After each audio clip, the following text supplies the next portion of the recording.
Bonjour, bonjour, chers abonnés sur la chaîne, chers passionnés amis des oiseaux, des canaris et des chardonnerets. Encore une nouvelle vidéo sur Canaries du 28. Et donc aujourd'hui, nous sommes le 28 février. Et donc du coup, j'ai commencé à faire mes activités pour former les couples, pour préparer la salle correctement. Et donc du coup, c'est le moment pour vous partager la troisième et dernière vidéo de la phase de préparation. Donc pour les nouveaux abonnés, je vous souhaite la bienvenue. J'espère que vous ne serez pas déçus de la qualité et le contenu de cette chaîne-là. Pour votre information, il y a eu deux premières vidéos concernant la préparation qui, chez moi, elle va durer 2 voire 3 mois. Donc mois de janvier avec la purification, mois de février avec la finition et le mois de mars, ben, on est aux portes du mois de mars avec la formation des couples et quelques axes qu'on va regarder ensemble. Donc je tiens à remercier les anciens abonnés, je tiens aussi à remercier les gens qui laissent des commentaires, les amis, je tiens à remercier aussi la communauté Badger et je souhaite la bienvenue à nos nouveaux abonnés. Donc les amis, comme dans les deux premières vidéos, on va essayer de balayer un peu les axes qu'il faudra regarder ou qu'il faudra régler, les paramètres à regarder avant la formation des couples. Donc encore une fois, je ne remets pas en cause ou en question les autres techniques. Donc vous changez d'élevage, vous changez d'éleveur, vous changerez forcément de technique. Chacun travaille avec des techniques différentes. Et puis voilà, moi dans ces vidéos-là, sur cette chaîne-là, je vous partage ma technique ou ma façon de piloter l'élevage. Donc à savoir que l'année dernière, j'ai presque travaillé de la même façon, donc vous allez voir les écarts. Je vais en parler tout à l'heure. J'ai changé 2 ou 3 axes par rapport aux années précédentes parce que moi aussi, j'améliore mes techniques, j'essaie des choses, ils vont peut-être marcher, peut-être pas, mais c'est comme ça quand on apprend, il n'y a que celui qui tente rien qui n'aura rien. Donc les amis, dans cette vidéo-là, comme le nom l'indique, c'est la formation des couples et le paramétrage des derniers paramètres. Donc on va commencer par le premier paramètre, les amis, qui est essentiel. Je vais dire, c'est toute l'année, c'est pas que cette période-là, mais surtout cette période-là, ça nous évite d'éviter des problèmes pendant la période de reproduction. Il s'agit en fait de la désinfection des locaux, les amis, la salle d'élevage, le matériel, les cages, les plateaux, les godets, les gamelles, tout, les abreuvoirs. Donc voilà, il y en a qui le font en fait toute l'année, donc ça c'est très bien. Ça, les gens qui font ça, ils ont très bien compris l'importance en fait de l'hygiène dans les élevages, peu importe que ce soit les oiseaux, que ce soit les chats, les chiens, machin. Voilà, l'hygiène c'est très important pour l'humain et pour les animaux. Ça nous évite en fait un gros pourcentage des problèmes, des pathologies qui sont en fait à l'origine un manque d'hygiène, où ils se développent tout simplement quand il y a en fait une hygiène négligée. Donc j'ai dû partager une vidéo dans la semaine, donc vous avez vu que j'ai dû enchaîner parce que j'ai beaucoup de... En fait j'ai plusieurs... Les vidéos que je vous partage en général, en fait j'en ai des vidéos que j'ai tournées déjà il y a 2 semaines, 3 semaines, mais j'ai pas eu encore l'occasion de les mettre. Donc j'essaie de libérer un peu d'espace pour alimenter, pour tourner des vidéos qui sont avec l'actualité de la reproduction, de la période de reproduction. Donc ce que je disais, j'ai dû partager une vidéo avec vous les amis concernant je ne vais pas dire stérilisation, mais c'est presque une stérilisation. Donc on lave à l'eau de javel, on lave avec des produits. Le produit, vous tapez produit propreté Canaries et vous allez voir sur le site de Quality Bird, tous les sites marchands sur internet, ils vendent des produits. Moi j'utilise un produit qui a marché, qui a fait ses épreuves depuis des années, l'eau de javel et le savon noir. Le savon noir, il va dégraisser bien correctement et aussi si il reste quelques particules en fait du savon noir, c'est pas nocif contrairement à l'eau de javel, c'est pas nocif, ça va même jouer un rôle de répulsif plus tard contre certains parasites. L'eau de Javel, ça désinfecte, ça va tuer des microbes. Ce qu'on appelle microbes, c'est des mauvaises bactéries, quelques parasites, pas toutes, mais par contre, comme je vous expliquais, il y a certaines souches de coccidie, en fait, l'eau de Javel ne leur fait rien du tout, il leur faut une température au-delà de 50, voire 60. Donc moi, j'utilise personnellement un pistolet à vapeur.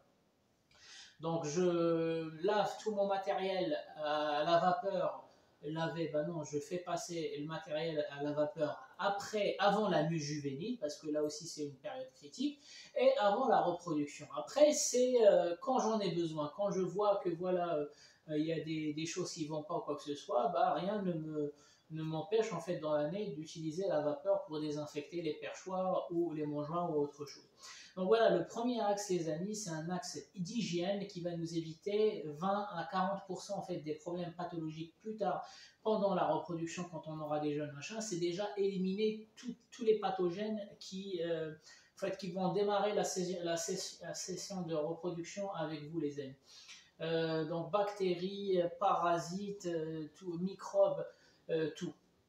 Donc, ensuite, les amis, n'oubliez pas les œufs factices. Donc, les œufs factices, il y en a qui ils les ont utilisés en fait l'année dernière. En fait, ils les ont conservés l'hiver sans les laver et puis ils vont les réutiliser tout de suite.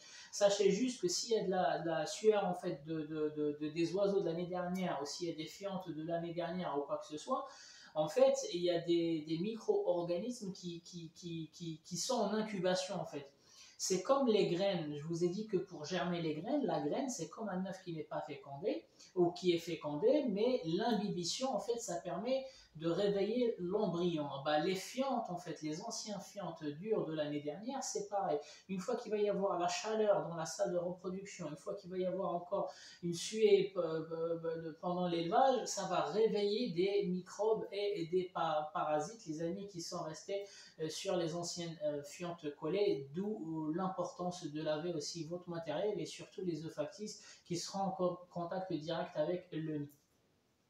Les amis aussi, c'est la dernière ligne droite, donc on va former les couples pour éviter de les attraper plus tard et leur générer encore une source de stress.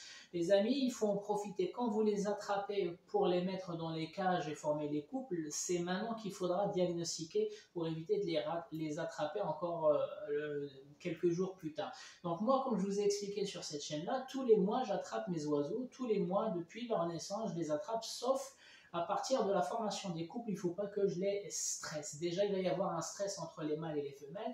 Il ne faut pas que j'en rajoute. Mais bon, quand je les attrape pour former les couples, là, c'est le moment opportun pour regarder encore le bréchet, l'abdomen. Donc, sachant qu'on a déjà fait une sélection lors de la dernière vidéo, ça veut dire début février, on n'a pas préparé des oiseaux qui sont malades, donc maintenant on vérifie si pendant le mois de février il n'y a pas eu un stress qui a généré des maladies. Donc encore un deuxième filtre. Donc tous ces obstacles ne vous donneront que de bonnes raisons et des bons piliers pour réussir votre reproduction. Si vous vous mettez à reproduire des oiseaux qui sont malades, en fait, vous vous donnez un faux espoir. Peut-être que vous allez réussir à les faire reproduire, mais à quel prix? Au prix des maladies, au prix de les nourrir, parce qu'il y a le point noir sur plusieurs jeunes, les nourrir 4 fois dans la journée. Les amis, c'est une galère et c'est pas du tout l'objectif d'un éleveur qui veut faire quelque chose de propre. Donc là encore, on va checker l'abdomen, on va regarder les pattes, donc c'est le moment aussi pour couper les ongles des mâles. Les femelles, sauf si les ongles sont trop longs, vous pouvez les couper juste histoire qu'elles puissent être à l'aise sur les perchoirs, mais c'est surtout la pointe, vous vérifiez la pointe des ongles des mâles, il ne faut pas qu'elle soit vraiment... pour pas faire mal en fait sur le croupion de la femelle, parce que le mâle quand il va cocher la femelle, il va planter les bouts de ses ongles en fait, dans le croupion et ça va faire mal à la femelle, ce qui fait que la femelle, on va la voir en permanence en train de fuir le mâle, alors qu'il n'est pas agressif, c'est juste qu'à chaque fois qu'il veut la cocher, il monte sur elle et ses ongles lui font mal. Donc du coup, je vous ai déjà fait une vidéo l'année dernière, essayez de couper sur un plan perpendiculaire à l'angle et pas en biais. Pourquoi en biais? Parce que vous allez générer une pointe encore beaucoup plus qui fera beaucoup plus mal à la femelle. Donc, je vais pas trop y tarder. On a fait une vidéo l'année dernière. Vous pouvez retourner voir la vidéo comment couper les ongles. Aussi, le bec, les amis. Donc, le bec, vous vous mettez exactement la même philosophie que les ongles. Vous mettez à contre-lumière et vous regardez à quel moment la matrice elle finit et vous coupez quelques millimètres plus loin de la matrice pour garder un peu de sécurité. Et surtout, surtout pas d'ivermectine ni d'ivomec, les amis. Ça, c'était début février. Aujourd'hui, nous sommes le 28 février, donc pas d'ivomec, pas d'ivermectine. Si vous voyez que vos oiseaux ils ont des poux, vous les isolez, vous les traitez, vous attendez un mois avant de les faire reproduire. Donc voilà, donc on a parlé des ongles, on a parlé du bec, on a parlé de l'ivomec, il ne faut pas l'utiliser aujourd'hui, début de la formation des couples. On a parlé du premier axe qui était désinfecter le matériel. Maintenant, on va revenir sur la composition des couples, les amis. Donc là, je vais essayer de parler un peu général, pas que les chardonnaires en mutation, je vais aussi cibler les oiseaux exotiques, les canaris ou quoi que ce soit. Donc il y a des règles, on a vu quelques règles pendant l'identification, il y avait une série qui s'appelait l'identification de la mutation d'un canari ou un chardonnay, il y avait 6 ou 7 vidéos, on a vu presque 60 à 80% des standards des canaris et des chardonnays, dont le fond, la mélanine, la qualité de la plume, chimelle, intensif, etc. Donc aujourd'hui, il faudra appliquer ces règles-là. Donc pour les canaris, vous avez compris qu'il y a des chimelles, il y a des intensifs. Il ne faut pas faire intensif sur intensif. Et si vous faites chimelle sur chimelle, c'est pas top parce que vos jeunes, ils auront beaucoup de kystes folliculaires. Donc la meilleure formation, c'est qu'ils essayent de faire chimelle sur intensif. Essayez de mettre des couleurs pour les éleveurs d'arlequins portugais, un clair sur un foncé. Pour les Corona, pour les Gloucester Corona Consort ou les diamants aussi, les mandarins, pardon, les UP avec des têtes lisses, donc mettez pas de UP ensemble, essayez de diversifier. En fait, il faut juste savoir, et là je m'adresse maintenant aux éleveurs de chardonnay, ils pensent que acheter un chardonnay, 2 chardonnays chez Eddie Rimo, qui fait un peu les standards vraiment méga, comme les autres en fait, mâles et femelles, gros gabarit, gros masque, les mettre ensemble. Ça ne fonctionne pas, les amis. Et ceux, ils vont se sentir visés. On a tous essayé de faire ça. On a tous ramené des oiseaux de chez Sharif et on les a mis gros gabarit sur gros gabarit. On est retombé dans des petits gabarits, les amis. Pourquoi? Parce que ça, c'est une erreur qui ne fonctionne pas. 2 champions ne font pas des champions derrière et tout les gens qui font des concours le savent. Et ça rejoint en fait la formation et la construction d'une souche. On ne met jamais deux qui ont des bons, enfin on ne met jamais ensemble 2 oiseaux mâles et femelles qui ont des masques très rouges par exemple chez les chardonnays ou qui ont une belle posture. Non, on essaie toujours de casser une bonne qualité avec une mauvaise qualité ou une moyenne qualité. Là, comme ça, il y a plus de chances d'arriver à faire quelque chose de mieux. Voilà, et c'est juste, il faut comprendre parce que moi j'ai vu des gens qui vont aller acheter chez... Moi je l'avais fait aussi avec les oiseaux de Sharif et je me suis rendu compte moi-même qu'il ne fallait pas faire gros oiseaux sur gros oiseaux en chardonnay major parce que l'idéal dans les majors c'est d'avoir des gros oiseaux, des mutations, mais en grande taille, fiers sur le perchoir, masque rouge, machin, mais ça ne se travaille pas comme ça, c'est trop facile sinon. Il suffit d'acheter un oiseau chez Sharif, un chez Eddie Rimo, et puis vous les accouplez et vous aurez que des champions. Non, ça ne fonctionne pas comme ça, les amis. Donc là, c'est un petit piège pour les débutants qui ont déjà été achetés chez les masters du Major.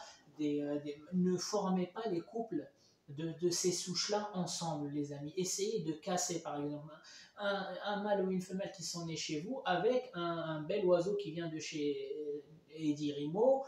Pareil, un ou une qui est né chez vous avec un oiseau de chez Sharif, chez Freddy Wagner. Voilà, c'est comme ça que vous allez réussir à avoir des générations plus ou moins bonne qualité. Et là, on commence à construire déjà des souches, les amis. Pourquoi? Parce qu'on avait des beaux oiseaux, des oiseaux un peu qui passent inaperçus parce qu'ils sont nés chez nous et on n'était pas partie des souches championnes. Et puis on est en train de construire une gamme un peu moyenne qu'on va améliorer avec le temps. Donc moi, je suis le premier qui avait fait cette erreur-là en 2017. Donc j'avais été acheter plusieurs oiseaux chez Sharif et je les ai fait ensemble. Et je ne comprenais pas pourquoi à partir des gros oiseaux de chez Sharif, je suis retombé dans des petits gabarits. Et après, en discutant avec des juges, avec des éleveurs qui ont 30 ans, 40 ans dans les clubs, les championnats et les concours, en fait, je me suis rendu compte que voilà, deux champions ne font pas un champion. Il faut toujours un champion et un qui est moyennement champion ou qui passe inaperçu pour essayer de faire quelque chose d'acceptable en fait dans les générations suivantes. Donc ensuite on va parler des mutations les amis, donc c'est pareil, des erreurs à éviter. La mélanine brune, la mélanine noire. Donc pour ceux qui ne comprennent pas ce que je suis en train de dire, regardez la série, elle était vraiment détaillée. Et c'est en général, c'est ce qu'on fait en fait en formation quand on s'inscrit dans des formations sur les mutations auprès des organismes. En fait, c'est exactement le même enchaînement. J'ai dû copier sur une organisation. Voilà, à la couleur de fond, et après on finit par la mélanine. Donc la mélanine, c'est le dernier truc qui va s'installer. Il y a la nature des plumes, il y a la couleur du fond, et après il y a la mélanine. Donc la mélanine, c'est noir et brun, et la composition du noir et du brun. Donc ne mélangez pas. Donc ceux qui achètent des mutations, qui veulent travailler des mutations, de toute façon les classiques ici en France, ils sont soumis en fait à une attestation de capacité. Donc il faudra les éviter. Je parlerai des passe-partout parce que les gens me demandent des passe-partout. Normalement on en a déjà parlé, mais j'y reviendrai. Les amis, pour ceux qui veulent travailler la mutation, méfiez-vous d'un piège en fait. C'est pas parce que vous avez des oiseaux clairs que vous allez forcément faire des clairs ou des mutations dans vos jeunes. En fait, il y a des règles à pas faire. Il y a des règles en fait à suivre, il y a des erreurs à pas faire. Par exemple, mélanger la mélanine brune et la mélanine noire. En fait, les mutations, comme je l'ai expliqué plusieurs fois dans des vidéos techniques, c'est qu'on a nettoyé le classique, on est parti d'un classique, on a nettoyé ses plumes, soit de la mélanine brune pour donner des mutations noires et leur dilution, soit on a nettoyé les noirs pour faire des mutations brunes et leur dilution. Donc quand vous achetez un mâle brun et une femelle agate, les amis, vos mâles, les jeunes mâles que vous allez faire, il y a un gros pourcentage pour revenir sur du classique parce que vous êtes en train de faire le travail inverse de sélection pour revenir sur un classique. Alors que nous, on est parti du classique pour séparer les pigments et travailler les dilutions. Donc les gens ils comprennent pas pourquoi j'ai mis un agate et pourquoi j'ai mis une satinée et finalement j'ai que des classiques. Il faut savoir que ton agate, la mutation agate elle est récessive, elle se combine très bien avec l'opale. La mutation opale, les gens ils ont mis opale sur satiné, ils sont retombés sur du classique, ils comprennent pas pourquoi un opale plus un satiné ils m'ont donné des classiques. Parce que tout simplement ton opale c'est un opale classique. Et la satinée, c'est du brun très dilué. Et le fait d'avoir, même si c'est vrai, je suis d'accord avec vous que le satiné, il n'existe presque pas de mélanine brune qui est diluée, mais le fait qu'elle vient en fait dans ses gènes, il y a du brun, elle a des cellules, on va les regarder dans le détail plus tard, des cellules qui vont fabriquer la mélanine brune et la fixer, ça va vous faire revenir sur du classique parce que d'un côté vous avez la mélanine noire et de l'autre côté vous avez la mélanine brune. Et donc du coup ça ne vous fait que revenir vers le classique qu'on appellera double porteur dans ce cas-là, les mâles. Pourquoi? Parce que les mâles ils seront porteurs de satiné et ils seront porteurs d'opale. Les femelles elles seront que porteuses, en fait elles seront toujours classiques mais que porteuses d'opale et pas porteuses de satiné. Pourquoi? Parce que la satinée, la mutation satinée, c'est une mutation liée au sexe. Les femelles, elles sont soit satinées, soit pas du tout, elles ne sont pas porteuses de satine. Voilà, et c'est pareil, brun avec l'agate. En fait, je vous ai expliqué toute la branche des bruns, toute la branche des noirs, et puis il ne faut pas mélanger, parce que quand vous mélangez, il y a un risque que vous revenez sur du classique. D'accord? Donc voilà, quand vous achetez vos mutations, mettez sur le papier, moi j'aime bien écrire tout ce que je fais, mon organisation, ce que je vais faire. Comme ça, je peux revenir, relire, rechecker et corriger. Quand vous voulez travailler des mutations, mettez sur le papier ce que vous voulez travailler. Pourquoi? Parce que si vous voulez travailler le brin, évitez l'agate, évitez l'humo, évitez l'utino, les amis. Quand vous voulez travailler l'agate, évitez le brin, évitez l'isabelle, vous voyez ce que je veux dire? Évitez le classique. Donc voilà, choisissez vos mutations et ne mélangez pas les mélanines parce que vous allez revenir sur du classique. Premièrement, vous allez être surpris parce que vous allez vous poser la question, et la question de la poser au moins 100 fois sur cette chaîne-là. Comment ça se fait que j'ai les deux parents qui sont en mutation et je reviens sur du classique, j'ai que des classiques.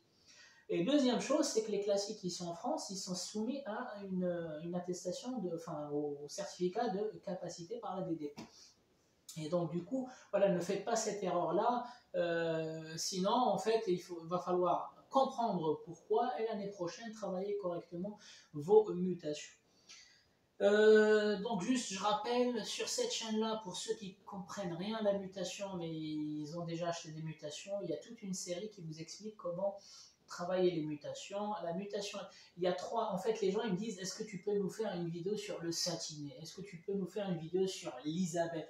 Il n'y a pas d'équation spéciale satinée, spéciale Isabelle ou spéciale Agathe. Il y a trois équations mendéliennes, les amis.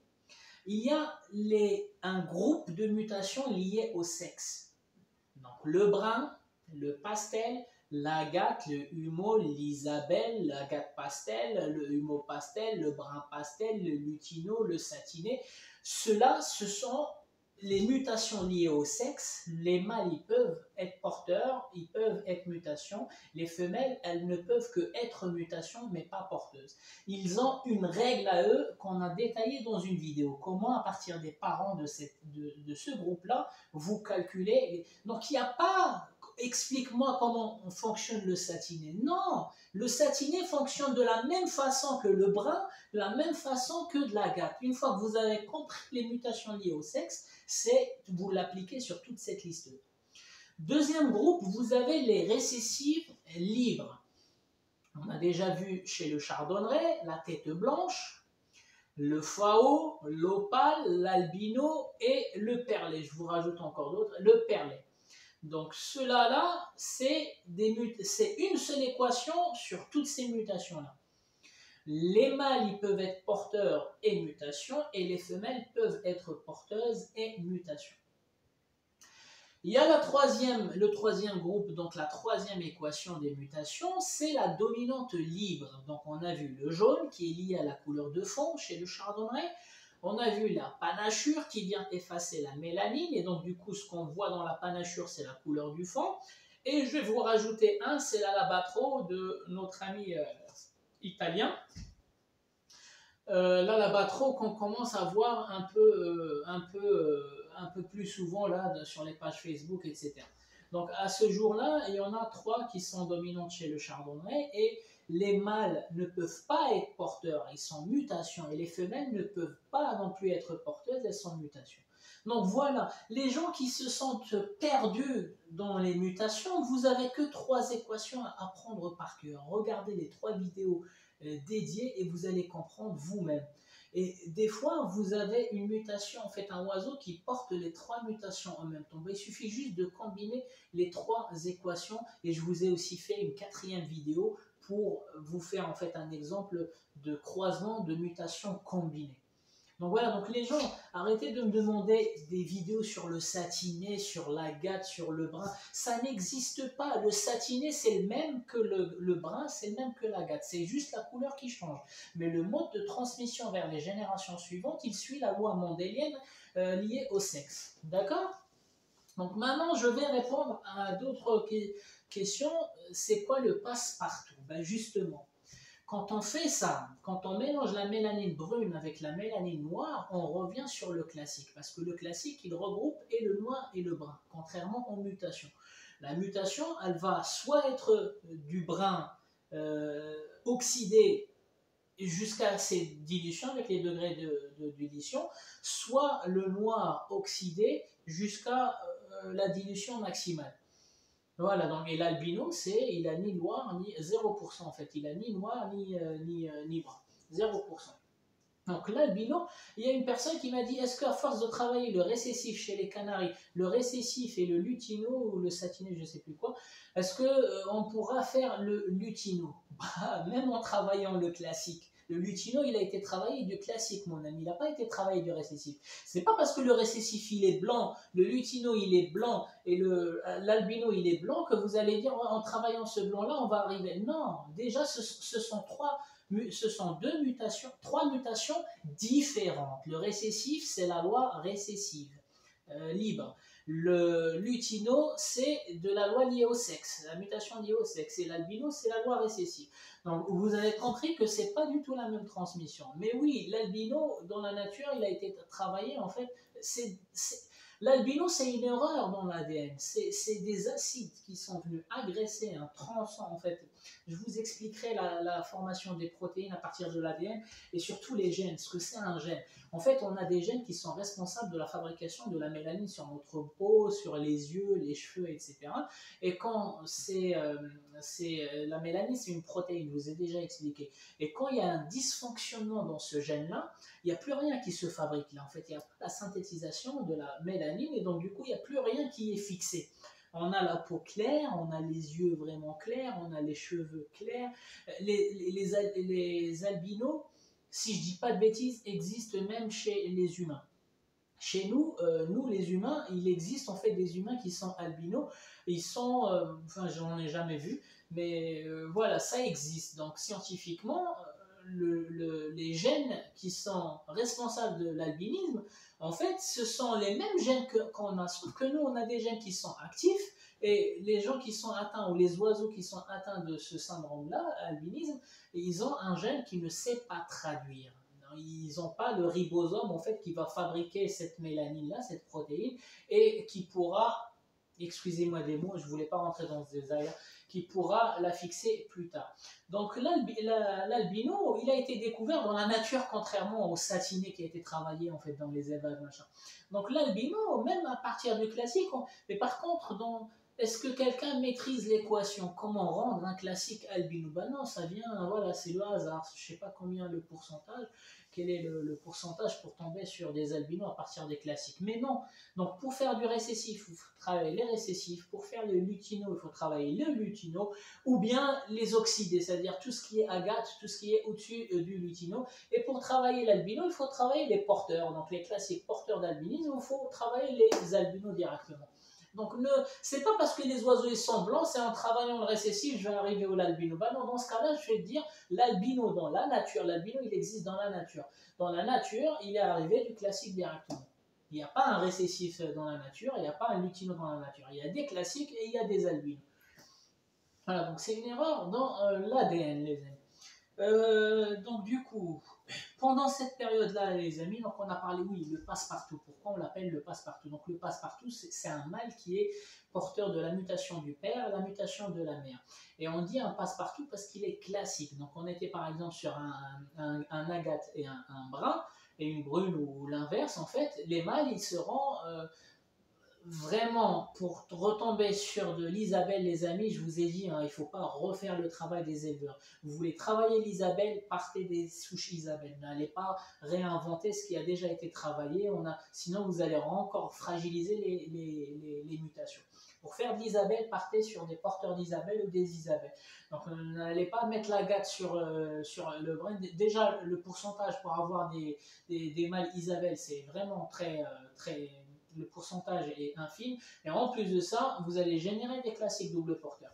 Donc voilà, agate avec brun, c'est un exemple d'un pur mélange de mélanine. Donc mélanine brune à 100%, agate mélanine noire à 100%. Quand on les mélange, on va redevenir sur un classique. Sauf que le classique que vous avez là, en fait, il a un gène du père qui est l'agate et un gène de la mère qui est brune. Donc ce mâle-là, on l'appelle le passe-partout. Pourquoi? Il va passer avec le père et il va passer avec la mère. Donc déjà, il n'y a pas de femelle passe-partout dans ce cas-là. Pourquoi? Parce que les femelles, quand c'est de la mutation liée au sexe, elles vont suivre le mâle. Quand vous avez un mâle mutation liée au sexe, il va tout de suite donner des femelles comme lui. Les filles, elles suivent le père. Par contre, les mâles, ils vont suivre la moitié du père et la moitié de la mère. Donc, comme il a un peu de mélanine noire, un peu de mélanine brune, bah, qu'est-ce qui est noir plus brun? Bah, c'est le classique. L'Isabelle, je vous ai dit, c'était pour diluer le brun, on a dû apporter un peu de noir et il a donné l'Isabelle. C'est très difficile de faire vos propres Isabelles, les amis. Et donc, du coup, pourquoi on l'appelait passe-partout? Parce qu'il passe aussi bien avec le père. Donc, c'est des mâles qui vont passer aussi bien avec le père et avec les mères. Donc, ils pourront donner des mutations en les croisant avec les pères et ils pourront donner des mutations en les croisant avec les mères.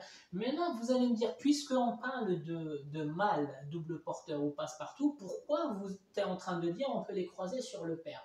En fait, je vous dis qu'on peut les croiser sur le père. Ici, le père, il est agate parce qu'un mâle agate, il donne toutes les femelles agates comme lui.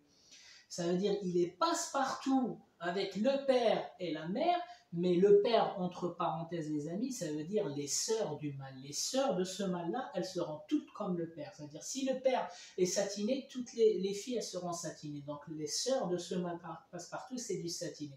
Donc il passera avec ses sœurs et il passera avec sa mère. Mais le mot passe-partout, c'est qu'il passe avec le père et il passe avec la mère. Mais quand on dit mâle qui va passer avec son père, ça ne marche pas, mais à comprendre que quand on dit il passe avec son père, c'est qu'il passe avec la mutation du père. Vous pouvez lui mettre une femelle de la même mutation que le père, ou bien tout simplement vous lui mettez sa sœur. Et il y a aussi les triples porteurs, on les appelle aussi passe-partout, parce que là, il y a une mutation récessive qui se rajoute à eux. Tête blanche par exemple, opale, voilà. Donc juste pour, je me suis un peu, et ce mâle passe-partout, en fait, il ne donnera pas des classiques. Il va donner des femelles mutations, même si lui, les classiques, il ne pourra donner que des filles mutations, soit agate, soit brune. Là, on revient sur les parents. Donc, ses parents, ils étaient agate et brun, et ce classique passe-partout, il ne donnera dans les filles que des filles agate et des filles brunes. Et les mâles, ça dépend de la femelle que vous lui mettez en face. Voilà, donc le passe-partout, les amis, c'est un oiseau qui est classique, un phénotype classico-ancestral, mais par contre, il porte deux mutations, minimum deux mutations, et il va passer avec la mutation du père et la mutation de la mère pour revenir sur des... En fait, si vous voulez, on le fait, on génère des classiques. Moi, je vous dis, ne revenez pas sur le classique sans le vouloir. Mais on revient, les gens qui font de l'élevage, moi-même, je reviens sur du classique, double porteur, pour agrandir et pour travailler en fait les autres critères de l'oiseau.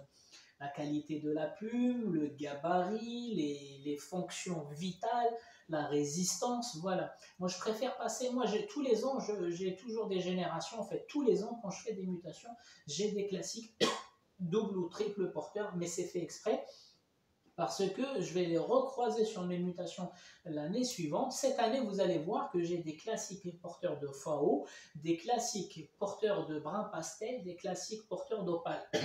Mais c'est fait exprès, excusez-moi, c'est fait exprès parce que quand je repasse, vous vous rappelez la dernière vidéo, je vous ai dit, on fait converger, peu importe le prix, on va faire des sélections pour arriver à la cible, la mutation qu'on souhaite. Et une fois qu'on est arrivé à cette mutation-là, par exemple opale ou FAO, il va y avoir beaucoup de défauts. Par exemple, mettre FAO sur FAO, ça va vous donner 100% de FAO. Mais par contre, ils seront de très mauvaise qualité. Ils auront des maladies, ils ne seront pas en forme. Et l'idée, c'est de les croiser avec en fait, l'atterrissage, le croiser avec des classiques porteurs de FAO pour agrandir un peu la taille, pour corriger les problèmes de vue, corriger les problèmes respiratoires, corriger la plume, élargir la plume, qu'elle soit un peu étirée, etc. Parce que les FAO, quand vous mettez FAO sur FAO, opale sur opale, vous allez avoir des petits gabarits, des plumes mauvaises, on dirait qu'ils sont mouillés en permanence. Les gens qui travaillent le jaune en double facteur, ils connaissent ce phénomène-là, j'en ai aujourd'hui une. J'ai sa sœur, en fait, j'avais changé le mâle, donc j'avais mis le mâle jaune sur la femelle jaune, j'ai une double facteur, elle est toute mouillée, elle est toute dégueulasse, elle a des plumes vraiment cassantes, etc. Et j'ai changé le mâle, j'ai gardé la femelle jaune et j'ai changé un mâle, j'avais mis un mâle classique. Et puis sa sœur de cette mère-là, en fait, la jaune, elle est tout de suite plus grande, avec une belle posture, avec des plumes plus larges, sèches, très belle. À l'occasion, je vous montrerai les deux demi-sœurs en fait jaunes, une en double facteur et une en simple facteur. Vous allez voir la différence en termes de qualité. D'accord? Donc, surtout en ce moment, les amis, on a parlé des acides. Pendant toute l'année, je vous ai parlé des acides. Surtout en ce moment, il faut baisser, il faut réduire un peu les acides organiques, il faut réduire un peu les acides gras. Mais par contre, organisez-vous pour les acides aminés. J'ai une vidéo, il faudra que je la mette en ligne. En fait, les acides aminés, pourquoi c'est important? Donc, on voit tout le monde conseiller les acides aminés, euh, mais en fait, ce qu'il faut savoir, c'est que les acides aminés, ils se transforment en protéines, les amis. Donc, comme les vitamines chez les oiseaux, il y a des vitamines qui sont non essentielles. Pourquoi? Parce que les oiseaux les fabriquent eux-mêmes. À partir de ce qu'ils mangent, ils vont tout décomposer et refabriquer les vitamines. Et il y a les vitamines qui sont essentielles, les 6 ou 5 vitamines que je vous ai déjà expliquées. Les acides aminés, c'est exactement pareil, les amis. Il y a des acides aminés que le corps il fabrique chez les oiseaux, il y a des acides aminés que le corps ne fabrique pas, et il faudra les donner un mélange en fait. Encore une fois, ça ne va pas être un produit par acide, ça va être un complexe d'acides aminés qu'il faudra donner, et je vous montrerai ça dans la partie pratique, les amis. Un complexe d'acides aminés pour alimenter les Legos. Et c'est quoi les acides aminés? Les acides aminés, ce sont des Legos qui se trouvent dans le cytoplasme des cellules. Et là, il va y avoir en fait une fabrication des protéines à partir de ces Legos-là. Et la protéine, c'est quoi? En fait, c'est une pièce fabriquée à partir de ces Legos-là. Donc, une protéine fabriquée par le corps. Je ne parle pas des protéines qu'on donne aux oiseaux. Les protéines qu'on donne aux oiseaux, ce sont des jouets en Lego. Et l'oiseau, il va les découper en petits Legos. Là, je vous parle de l'inverse. On donne à nos oiseaux des acides aminés, ce sont des petits Legos, et c'est le oiseau, c'est un système de réaction chimique dans le cytoplasme qui va, à partir de ces acides aminés qui nagent un peu dans le cytoplasme, fabriquer les pièces, les jouets qu'il veut. Et les jouets qu'il veut, ce sont les protéines dont le corps il a besoin. Et le plan de fabrication se trouve dans l'ADN, dans un tronçon qu'on appelle le gène. Je vous expliquerai tout ça, les amis, après, dans des vidéos un peu particulières, parce que sinon, les vidéos vont devenir trop longues. Donc, juste à partir de cette période-là, on réduit un peu les acides gras, les acides organiques, et il faudra s'organiser pour administrer les acides aminés. Pourquoi? Parce que les acides aminés permettent à l'oiseau de fabriquer la protéine dont il a besoin. Ça veut dire, à nous, on va continuer à lui donner les protéines animales ou végétales pour la préparation, la pâte et les machins. Par contre, on lui laisse aussi le choix de fabriquer les protéines qu'il veut. Mais pour lui laisser ce choix-là, il faut lui donner les outils. Les outils, c'est quoi? Ce sont les acides aminés, et il fabriquera la protéine qui va lui manquer pour être frais, monter en chaleur, etc. pendant la période de reproduction. Donc je ne vais pas en dire trop. Les oligo-éléments, les amis, vous avez beaucoup entendu de ça. Oligo-éléments, donc oligo c'est essentiel, élément c'est un élément, donc élément essentiel c'est tout ce qui finit en général, on dit toujours tout ce qui finit par ium, donc magnésium, potassium, sauf podium. On est d'accord. Donc tout ce qui finit, le fer, si je ne dis pas de bêtises aussi, le cobalt, le cuivre, le machin. Et les oligo-éléments, les amis, ils sont toxiques. Faites attention. Quand il y a beaucoup d'oligo-éléments dans la nourriture des oiseaux, ils peuvent enfin, ça devient du poison pour eux. Donc du coup, les oligo-éléments, c'est quoi? C'est dans une machine. Vous avez une machine mécanique qui fonctionne avec, je ne sais pas, thermique ou électrique ou un truc comme ça. Un oligo-élément, c'est notre corps. Et un oligo-élément, c'est quoi? C'est juste l'huile pour lubrifier la machine. Donc voilà, c'est comme ça que ça fonctionne. Un oligo-élément, c'est un tout petit chouïa, 2 fois, 3 fois par jour, 2 fois, 3 fois par semaine. En fait, c'est pareil, ça ne va pas être un oligo-élément, un produit par oligo-élément. Tout ça, c'est mélangé dans des produits que vous connaissez, et en pratique, je vous présenter les produits. Tout le monde connaît ces produits-là, mais il faut juste comprendre ce que vous donnez dans ces produits-là depuis des années. Donc un oligo-élément, c'est quoi? Ce sont des minéraux. Je vous ai donné le potassium, le magnésium, le cuivre, le fer, le, le cuivre, le sélénium, le chrome. Donc le sélénium, il y a beaucoup de produits, c'est la vitamine E plus sélénium. Donc la vitamine E, c'est une vitamine, le sélénium, c'est un oligo-élément. Et on verra le rapport entre le sélénium et la vitamine E. Et donc du coup, un oligo-élément, c'est quoi concrètement? C'est comme si nous avons une machine mécanique ou thermique qui fonctionne, donc c'est le corps de l'oiseau, et il a besoin d'être lubrifié avec une goutte de l'huile de temps en temps. Et la goutte de l'huile, en fait, il s'agit des oligo-éléments, les amis. Faites attention, je le redis encore une fois, un oligo-élément trop dosé, il peut intoxiquer en fait les oiseaux. D'accord? Donc les oligo-éléments, ce sont des minéraux à donner en fait à faible échelle, à petite quantité, mais 2 fois par semaine dans des produits que vous connaissez, sinon ça devient toxique. Ou s'il manque ces oligo-éléments, en fait la machine elle va se gripper. La machine mécanique ou thermique, elle va se gripper à cause d'une carence ou à cause des troubles qui vont en sortir.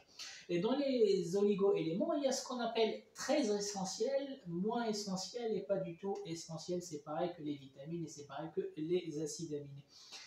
Les oligo-éléments, ils sont importants pour le fonctionnement, donc pour la circulation, la fabrication dans le processus hormonal, pour le processus du système immunitaire et pour le processus structural dans les os, donc pour fixer la structure osseuse, pour la muqueuse aussi, donc des intestins, du système respiratoire ou la peau tout simplement. Donc les oligo-éléments, ils sont aussi importants dans le processus de fabrication, régénération des cellules et la peau.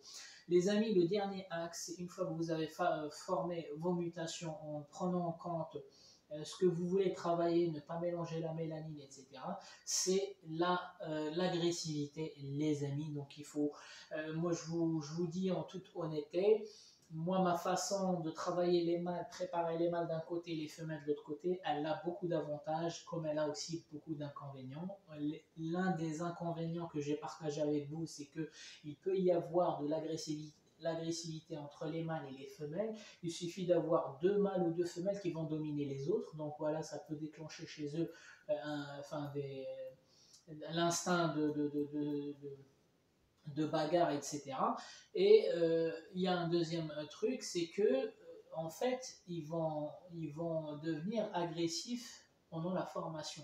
Donc elle a beaucoup d'avantages cette technique-là, mais moi je vous dis, le premier inconvénient, c'est qu'il peut y avoir certains qui vont dominer d'autres.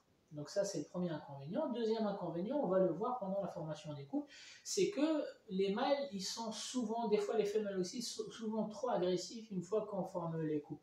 Il peut y passer 1 semaine, 2 semaines avant que ça baisse de temps ou ça baisse un peu d'agressivité. Mais voilà, c'est une méthode. Les autres aussi, ils ont des défauts. Les autres aussi, ils ont des avantages. Mais bon, moi, je vous dis, cette méthode-là peut vous pénaliser sur un stress à gérer parce qu'il y a des mâles qui vont dominer d'autres mâles et des femelles qui vont dominer d'autres femelles. Mais bon, la plupart du temps, ça ne va pas jusqu'à la mort. Hein. Vous avez vu que moi, j'ai eu un mâle, 2 mâles, voire même 3 mâles agressés. Mais bon, ce qui n'empêche, ils ne sont pas morts, ils sont toujours là et je vais y travailler avec. Et deuxième inconvénient, c'est pendant la formation des couples, je vais voir les 2 premiers jours, voire les 3 premiers jours, on fait beaucoup d'agressivité. C'est pas systématique, mais certains mâles, ils seront très très agressifs. Et je fais référence à mon mâle Opale, parce que lui, l'année dernière, il m'a tué une Isabelle Opale. Bon, les amis, je pense qu'on a clôturé cette 3e vidéo, et donc du coup, le chapitre de la préparation. Je vous donne rendez-vous les jours à venir sur 1 ou 2 vidéos sur la partie pratique, où nous allons reprendre, bien sûr, quelques axes regroupés dans la même vidéo pratique. Les amis, c'était Canari du 28. Je vous souhaite un bon visionnage et je vous dis à la prochaine vidéo.